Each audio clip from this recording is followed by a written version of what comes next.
And good evening and welcome to the Cox Sports Report. I'm Morgan Lang, where I'm reunited with my co-host Matt Hatfield. Glad to be back. Sorry I missed you all last week. And we're going to kick off this week with a lot of great highlights, going to Newport News at Todd Stadium, where we're going to see Denby try to beat Hampton for the first time in 24 years. Matt, what do you think is going to play out here? Well, Denby coming in with a record of 4-2 overall, 3-2 in the district. Hampton at 3-3, 2-3 in the peninsula. And their quarterback, Javon Quillen, who missed that game last week, is back from injury, starting off with a nice completion down the field to Umar Muhammad Wyatt. Crabbers on the board 7-0 as we start the second quarter. Here's Denby now offensively. They hand it off to the running back, Patrick Alston. He also missed one of their recent games with an injury, and that Crabbers defense knocking him out of bounds. But Denby with a pretty balanced attack offensively. They can run it and they can throw it. There's the senior quarterback, Terrence Dingle, finding Darius Banks for a completion to move the chains. And we're going to continue playing this game here. We've got another big pass coming up the middle here. Getting hit, brought down. Number 10 there being brought down. Impressive defense playing out here. Tyrant Burns with that reception. Then they pitch it out to the running back, junior Malik Sparks. He gets down inside the 1-yard line. Pat Alston will punch it in, and we're deadlocked at 7 here midway through the second quarter. Quillen now going up top. Got an open receiver, and he completes it, but Denby's defense making Hampton have to work to move the ball down the field. And Hampton's going to play out here with another big pass, and it's going to be intercepted by Dingle. Dingle playing at both sides here, going offense, playing the defense. Let's take another look at it. Gets up in the air. Big pickup here by Hampton. Showing off his great athleticism going both ways. You see the head coach, the head crabber of Hampton High, Mike Smith, the VHSL career wins leader there as he's trying to get his team to make a key defensive stop. But there you see Terrence Dingle showing off the spin moves here. He can run it, he can throw it. He does it all for Denby. And Dingle's not going to stop there. He's going to complete a pass to number 2, Raekwon Bailey, who's going to end up bringing it up and brought down. But it's not going to stop there because we've got Jaquan Jenkins. Keep an eye on number 6 here. Touchdown from Dingle, getting them 14-7. Nice 8-yard pass there, and getting an opportunity to take the lead. Jenkins, one of 28 seniors on this Denby roster, a deep, talented and experienced core of receivers for Dingle, and you see now the Hampton running attack with Demetrius Strickland there running the ball. He is hit there on the play by Rashad Pressey, and then the ball is loose as Hampton's offense getting a little stagnant here as we get close to halftime. We're going to be complete here to number 15, Wharton. Nice completion, brought down. And number 3, Patrick Alston, is going to end up bringing it in here for a 12-yard touchdown, 21-7, ending the second half. I'll tell you what, Denby offensively playing mighty well here as you look at a 14-point lead on the Crabbers, and Hampton having to go exclusively to the passing game pretty much now. And this time Quillen is intercepted again by Dingle. He gets there and he's running forward for some yardage to put Denby in great field position to try to push this lead up to 28. And Dingle, here we go again. Dingle's going to keep it up down the left side. He's going to be able to take a play here again. We're going to end up running it in for a nice 3-yard touchdown for a 28-7 lead. And the lead just continues here with Brian Hart now trying to make a difference here for Hampton to Umar Muhammad. And play's going to go again. Keep your eye on Muhammad here. It's going to be another pass to Muhammad. It's going to be a nice grab.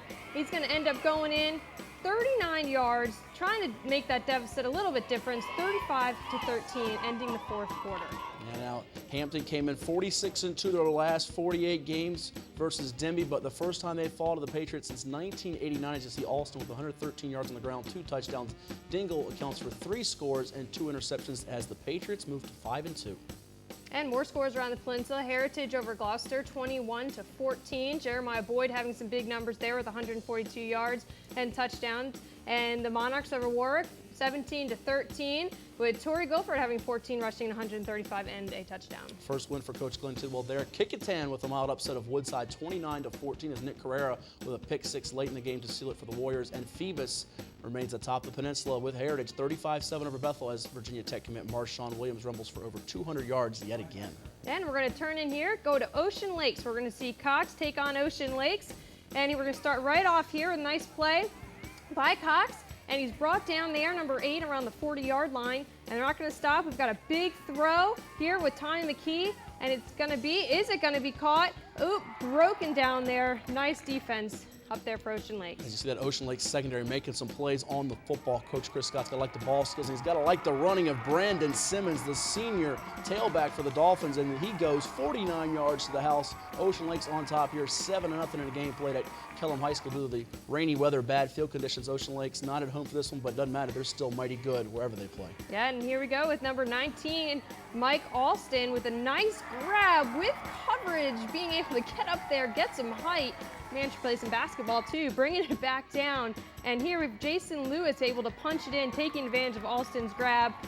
4-yard punch in, 14-0 Ocean Lakes. So many weapons for the Dolphins, and you see multi-dimensional attack. They're running it and throwing it up 2 scores, and they're going to try to extend this lead. But you see right there, it is quarterback Churchy Harold being sacked by the freshman Jordan Williams. That means they'll bring on the kicker from Belgium. That's Johan de Picker, the kicker, with a 32-yard boot. Dolphins up 17-0 here on the Knights, or on the Falcons of Cox, excuse me. And we got Quincy Watts here, number 11, grabbing it here. Is he going to end up going all the way? Great defense there as he's pulling him down, making sure that he doesn't get any more headway. And we've got, whoop, is it going to be a fumble? It's looking like ball on the ground, fumble. Who's going to recover? Looks like number 20 with Christian Watson is there.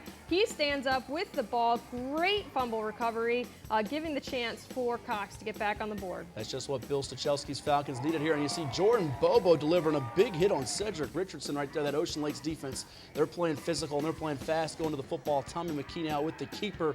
Nice run for him as he gets Cox close to midfield.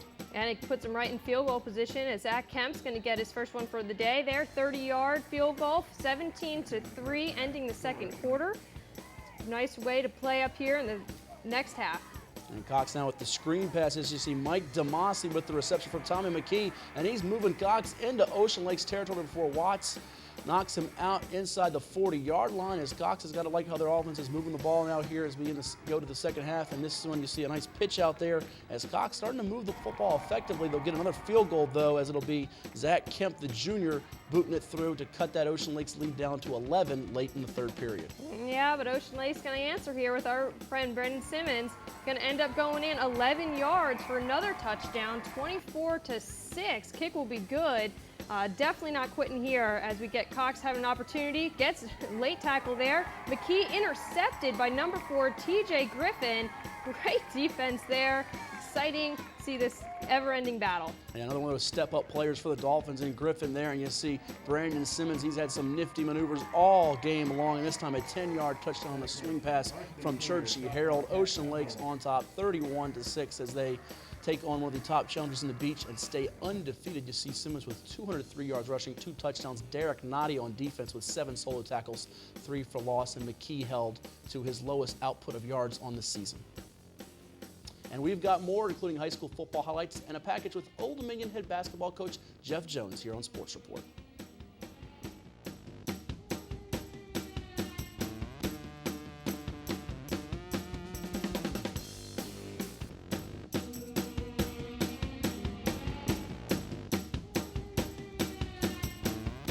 And welcome back to Sports Report. The Old Dominion Monarchs are moving into Conference USA and doing so with a new head basketball coach in Jeff Jones. He's coached before in the Commonwealth at the University of Virginia and also led American University to the NCAA tournament. Can he get Old Dominion there? Well, we caught up with Coach Jones for this latest feature here on Sports Report.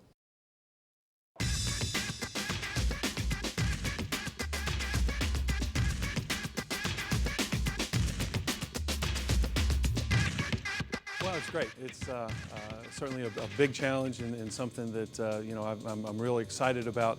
It's been such a hectic transition, I guess you would say, you know, through the summer. But you know, now that we've started practice, it's you know, it's exciting to actually get out here on the court, and the season opener will be here before you know it. So you know, it's been a lot, you know, in a short amount of time, but. I'm really happy the way things have gone thus far. The question that's been asked of me the most is, you know, how are we going to play? What style of play? And you know, I've been, I think, pretty consistent in my response, in that, you know, the coaching tree that I've come from has always accentuated, you know, trying to put your players in the best position possible for success, and that's exactly what we're going to be trying to do. We want to play an aggressive style. You know, obviously everyone wants to play an up-tempo style, but you've got to make sure that if you're going to do that, that that you can rebound at the defensive end and you can do, certain things. I think it looks like, in looking at our roster and having, seen our players for a brief time, that we're not going to have a lot of interior scoring. So that means that we're going to have to rely on our perimeter players to create offense and to be able to break the defense down and create points in the paint in a different way. Two guys that come to mind, right off the bat. Keenan Palmore, has worked extremely hard. Obviously, he started last year at a guard position as a freshman. Got some valuable experience. Keenan is a very competitive young man. He's got some toughness, and I look for him to be a guy that can really make a positive contribution, and really I think in his role as a point guard to try to help the other guys, play well. And then Aaron Baycoat is another young man that has had an excellent offseason. Again, another sophomore, very, very high basketball IQ. I think he's got the makings of being a great leader, and I think we'll see him be able to be a little bit more consistent in terms of his perimeter shooting. That is an aspect of his game that he really excels. The Constant Center is a beautiful building, and obviously it's been a great home court advantage for ODU for a number of years, and it's something that certainly we will highlight. We have highlighted in our recruiting efforts. It is a top-notch facility, and with the support that we get from men's basketball, it is really a positive for our program. I can't wait to coach my first game in the building and kind of be able to walk out there and see it full. It's going to be very exciting.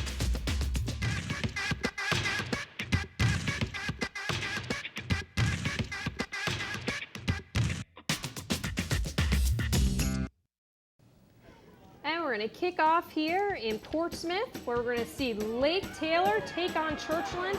Churchland is off to their best start since 1954.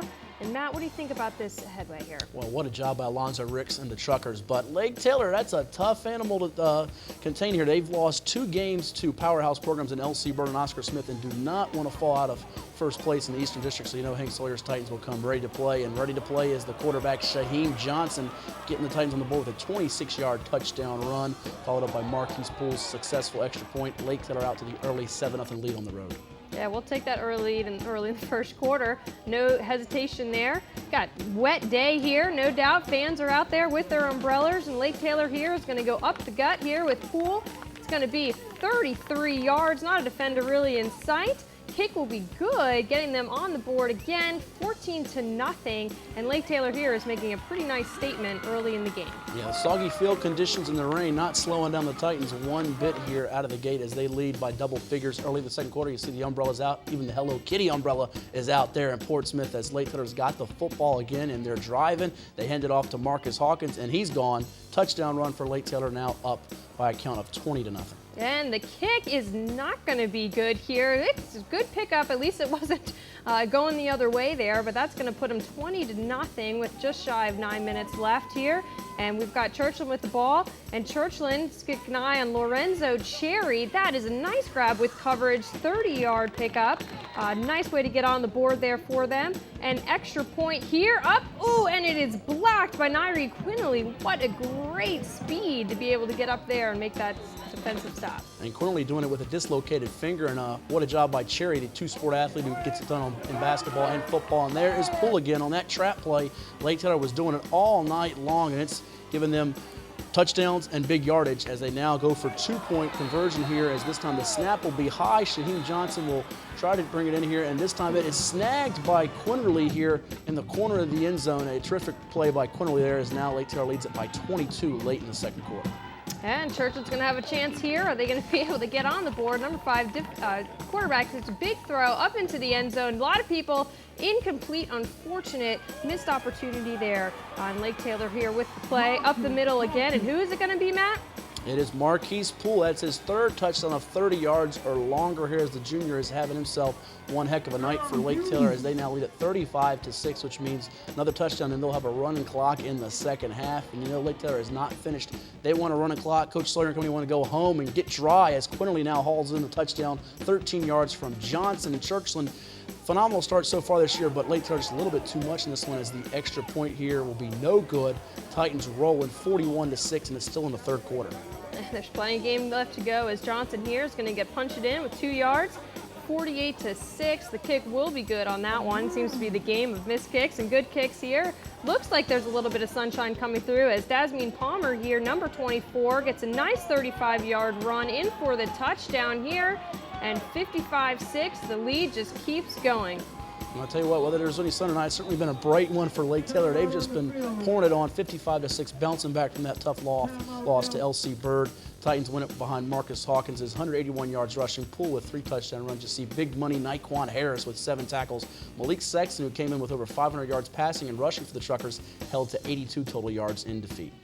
And more scores. We've got Norcom over Granby, 8-7. Close game there as Charles Wiggs gets 13 rushing, 73 yards. And Morey over Norview, 29-7 as Russell Barcliff getting 79 yards and 2 touchdowns. Out of the Southeastern District, Western Branch overcomes some turnovers and sloppy play to move with another win, 28-14. TJ Booth with 150 yards and 2 touchdown runs. And how about Ryan Smith, 47 carries, yes, 47 carries, 261 yards and 2 touchdowns as the Hawks top Indian River. We've got more. We'll check in on the Bay Rivers District and the Beach District next on Sports Report.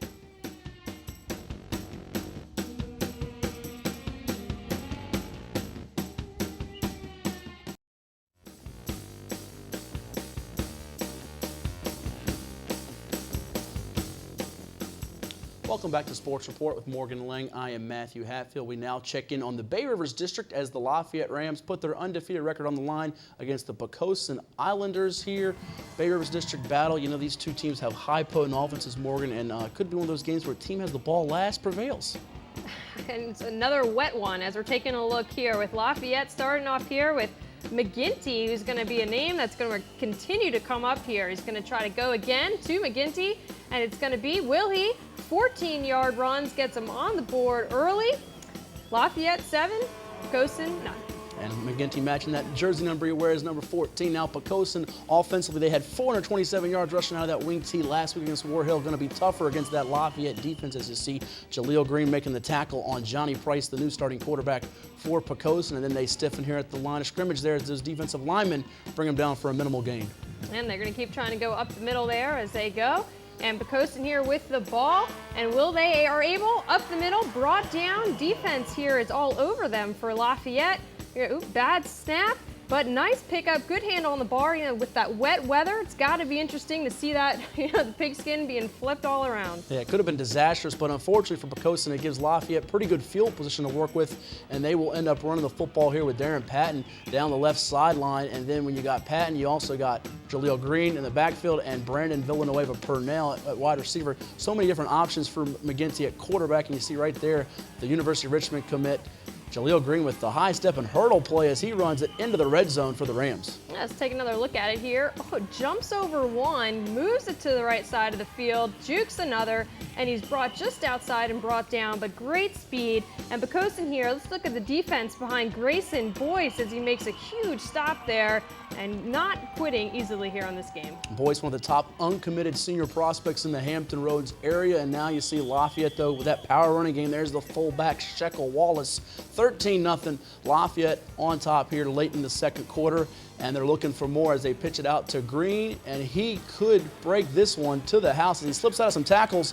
Gonna go 62 yards to the house, and Jaleel Green, he's a mean green fighting machine. The Spider commit has been terrific all year long for the undefeated Rams. I'd say 11 touchdowns already this season. We'll see if he gets any more this game, but not stopping. And we've got Poquoson here, number 21, trying to stag in as Austin Turner is complete here to number 21 down the field.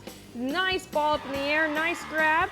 Johnny Price ends up finding Nathan Ward there, and it's going to be a nice way to see if they can finish this game here. Yeah, with Turner and Boyce being held to 51 yards on 21 attempts, they got to go to the air a little bit here. Just see they completed here. Ward with the touchdown reception, cutting into that Lafayette lead, but only a little here. Now they hand it off to Turner, who gets some daylight here before he's dragged down close to midfield, but 31-7 in favor of Lafayette here, and Poquoson having a punt as the Lafayette defense stiffens once again. Here's Brandon Villanueva Purnell with the return. Not going to get much time as the Poquoson special teams will wrap them up quickly. Yeah, he plays special teams, and here we see, keep your eye on BVP as we're in late in the fourth quarter, gets the ball here, and he's going to keep making headway, making his way trying to get that completion through, 31-7, as you'll see. Lafayette here, who are they going to go to? It's going to Green, and they're going to the right side, and he's going to be able to punch that in there.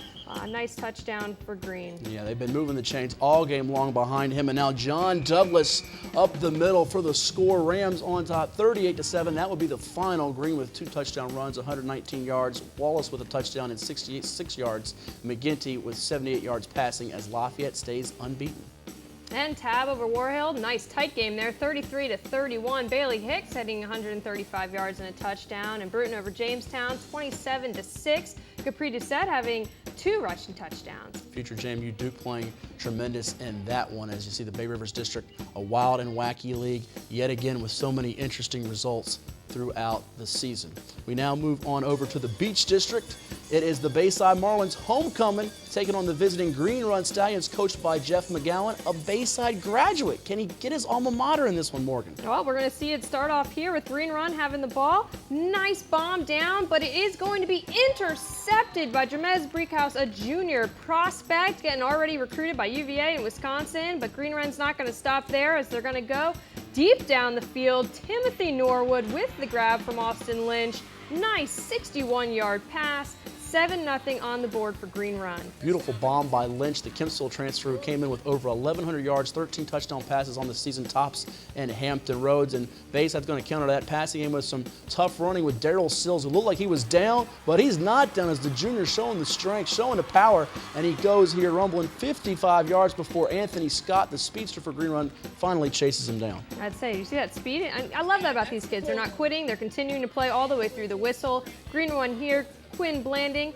and he's going to be able to get a 5-yard touchdown run, getting them 7-7. It's looking close here. How's it going to play out? Yeah, the UVA commit All-American safety, now playing some Wildcat quarterback for the Marlins, and now Dante Lampley, the sophomore quarterback, finding Brickhouse, who slips out of a tackle and will take it 45 yards down to the Green Run 10-yard line, as Bayside needing that passing play to help out that running attack here, as they're trying to get the lead here on Green Run before the half. And we have here Bayside with the ball, but look at that defense for Green Run as they stops them on the 4th down, which would be just shy. Unfortunate there for Bayside, but great defense. We've got Green Run here up top. 2 freshmen, number 1 having a great grab there, definitely making an impact early in the season. Chris Hunt, the 9th grader for Bayside, making a pick after Javon Griffin with one of his 10 tackles to stop Bayside. We're seeing the defenses step up, and now Daryl Sills with a nice reception for Bayside here. Late before the second quarter here, they're going to have to kick a field goal before they go to break here, and Kendall McIntosh will put Bayside in the lead, kicking through the 24-yard field goal. So the Marlins on homecoming up 10-7. Green Run's going to need a rally to beat the Marlins for the first time since 2008.